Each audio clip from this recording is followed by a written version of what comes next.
നിരവധി കാരണങ്ങളാൽ പന്നിയിറച്ചി ഭക്ഷിക്കൽ ശരീരത്തിന് ഹാനികരമാണ്. ആരോഗ്യ മേഖലയിൽ പുരോഗതിയും മുൻകരുതലുകളുമുള്ള ഇക്കാലത്ത് പോലും ഈ ഭീഷണി നിലനിൽക്കുന്നു. പ്രകൃത്യ പന്നി വൃത്തിയില്ലാത്ത ജീവിയാണ്.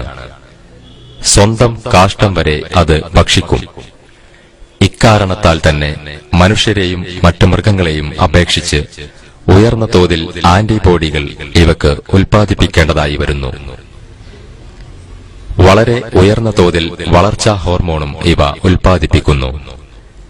അതിനാൽ തന്നെ ഇവയുടെ പേശികളിലുള്ള ആന്റിബോഡികളും ഹോർമോണുകളും വളരെ കൂടുതലാണ്. പന്നി മാംസത്തിൽ ഉയർന്ന തോതിൽ കൊളസ്ട്രോളും ലിപ്പിഡും അടങ്ങിയിരിക്കുന്നു. ഇവയുടെയെല്ലാം സാന്നിധ്യം മനുഷ്യ ശരീരത്തിന് ഹാനികരമാണെന്ന് ശാസ്ത്രീയമായി കണ്ടെത്തിയിട്ടുണ്ട്. പന്നിയിൽ കണ്ടുവരുന്ന മറ്റൊരു ഹാനികരമായ ജീവിയാണ് നാടവിര.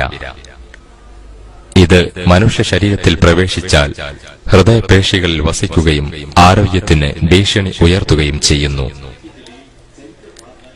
പന്നിയിറച്ചി സൃഷ്ടിക്കുന്ന ദോഷങ്ങൾ 20-ാം നൂറ്റാണ്ട് വരെ മനുഷ്യർക്ക് അജ്ഞാതമായിരുന്നു. ആധുനിക മെഡിക്കൽ സാങ്കേതിക വിദ്യകൾ ഉപയോഗിച്ച് കണ്ടെത്തിയ ഈ വസ്തുതകൾ 14 നൂറ്റാണ്ടു മുമ്പ് തന്നെ ഖുർആനിൽ വ്യക്തമാക്കിയിട്ടുണ്ട്.